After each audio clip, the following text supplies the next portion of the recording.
Hello tout le monde, j'espère que vous allez bien. On se retrouve aujourd'hui pour une nouvelle recette. Il s'agit de la recette des 4 quarts.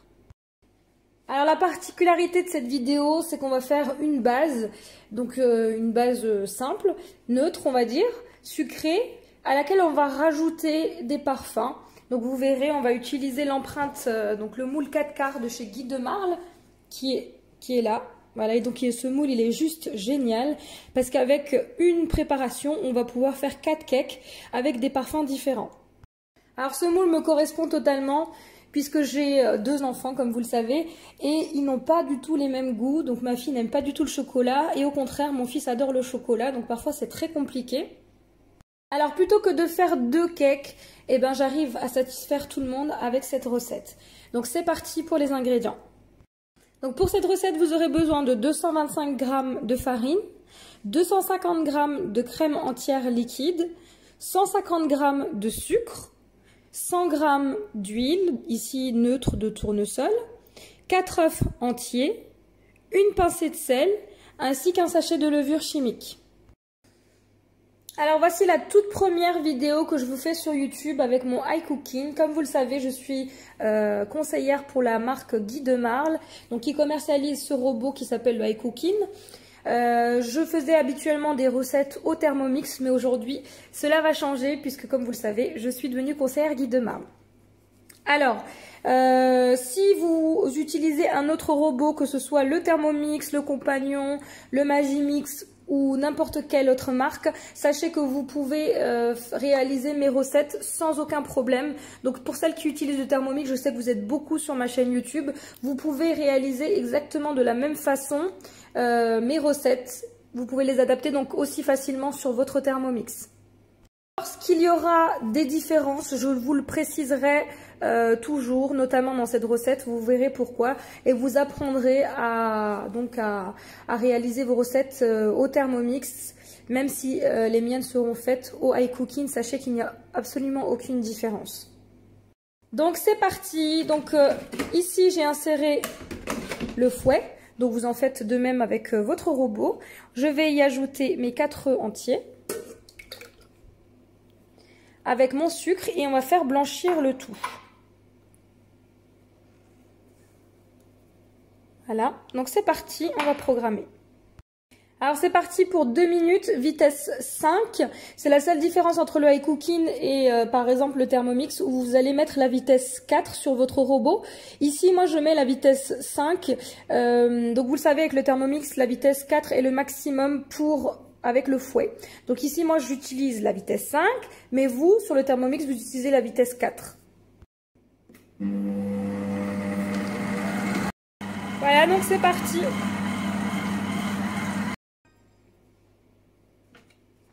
Voilà, donc là j'ai fait blanchir mes œufs avec le sucre. Donc ensuite on va rajouter la farine, donc les 225 g. Avec ça, l'huile, la crème. Ça va apporter vraiment de l'onctuosité au gâteau. Ma petite pincée de sel. Et enfin, ma levure chimique.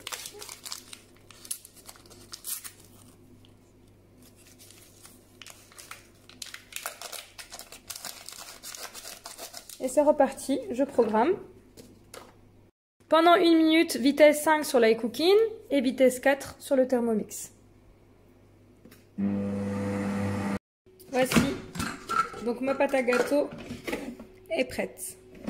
On va la verser dans nos empreintes. Voilà, donc j'ai plus qu'à verser. Alors la particularité de ces moules, c'est qu'ils sont flexipants, donc une matière où on n'a pas besoin de beurrer et où le démoulage est toujours parfait. Donc je vais repartir de façon homogène ma préparation dans mes 4 empreintes. Donc cette recette est faite pour 4 empreintes.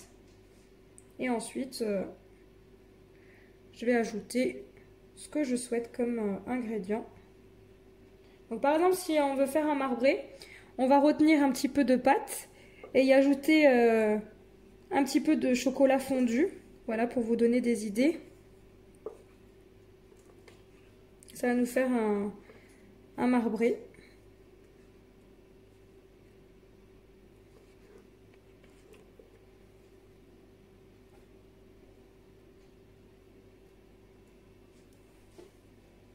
Alors, par exemple, pour le premier, je vais rajouter simplement des pépites de chocolat. Donc, rien de plus simple, hein. Je rajoute des pépites. Et ensuite, je vais mélanger à l'aide d'une cuillère cette préparation.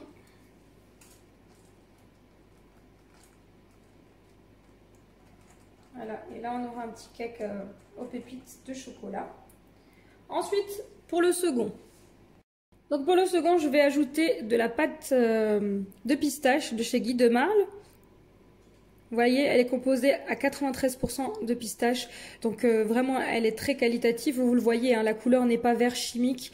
Donc je vous la recommande. Vous pouvez la commander sur le site. Donc je vais y ajouter une bonne cuillère à café. Et ensuite, je vais mélanger à l'aide de ma cuillère.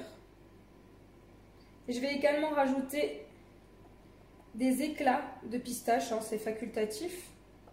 Alors tout ce que je suis en train de vous montrer, ce ne sont que des exemples parmi tant d'autres, hein. Vous pouvez faire vraiment des cakes selon vos goûts. Alors dans mes armoires, j'ai toujours un petit peu de concassé de pistache. Je rajoute de la pistache concassée.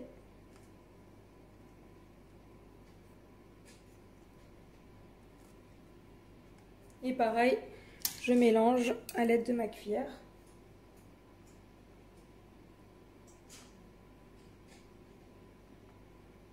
Voilà. Pour le suivant. Pour le suivant, je vais le faire avec de la pâte de praliné. Voilà. Pareil, de chez Guy de Marle. Vous pouvez le commander sur Internet, sur la boutique en ligne. Je vous mettrai tous les liens de tout ce que j'ai utilisé en barre d'infos. Donc j'ai prélevé une cuillère à soupe, je l'ai fait chauffer quelques secondes au micro-ondes et donc je la rajoute à ma préparation.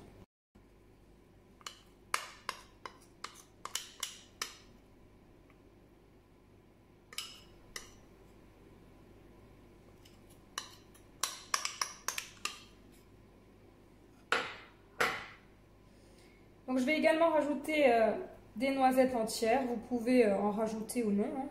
Vous verrez à la cuisson, ça va faire une belle marbrure avec la pâte de praliné. Et vous voyez, ça ne demande pas un gros effort.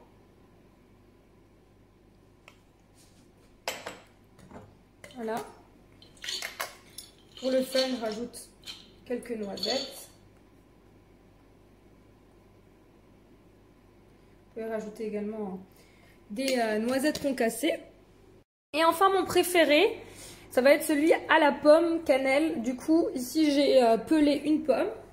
Donc, je vais la couper simplement en morceaux. Donc, ici, j'utilise le découpe-pomme de chez Guy de Marle. Voilà. Donc, j'ai des belles tranches de pommes. Et on retire le cœur de la pomme et les pépins. Donc, j'ai deux possibilités. Soit de les laisser en morceaux comme ici. Moi, j'aime bien. Soit de les couper encore en petits morceaux. Et donc je vais les rajouter dans mon cake.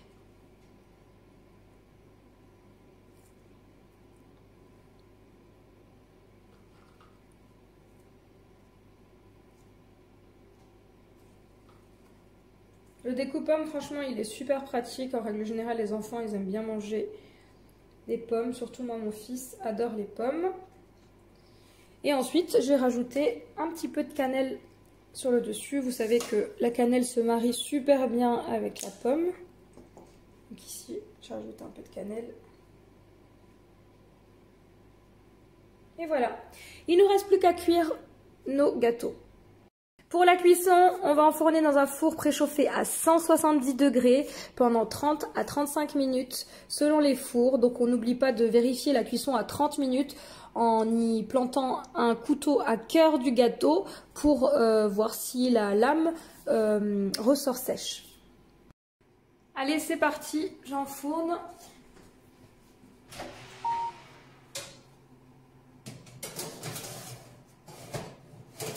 à peu près à mi-hauteur. Hein. Voilà mes gâteaux qui viennent de sortir du four, ça sent super bon. Je vais les démouler et vous montrer. Donc quelques idées pour modifier un petit peu ces gâteaux. Donc si jamais vous avez la possibilité de zester du citron avec le jus d'un demi-citron et ensuite vous mélangez, ça vous donnera un cake au citron. Et vous avez la possibilité de rajouter aussi quelques graines de pavot. Donc le pavot citron, ça se mélange super bien. Comme je vous l'ai dit tout à l'heure, vous avez la possibilité de faire fondre quelques carreaux de chocolat et de les rajouter à votre préparation.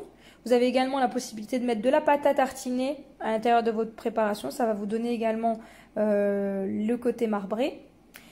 Voilà, donc vous avez la possibilité de mettre aussi du caramel. Voilà, les choix sont infinis. Donc j'espère que vous avez aimé cette vidéo. Et donc je vous dis à très vite. Donc je vous montre le démoulage. Donc les gâteaux sont encore très chauds. Voilà, vous avez vu, on a un démoulage qui est juste parfait.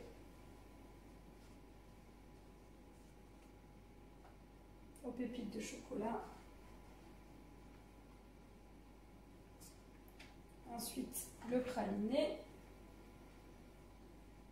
Et enfin, la pistache. Voilà, je vous montre les cakes une fois coupés, ce que ça donne. Donc j'espère que vous avez aimé cette vidéo. Je vous dis à très vite.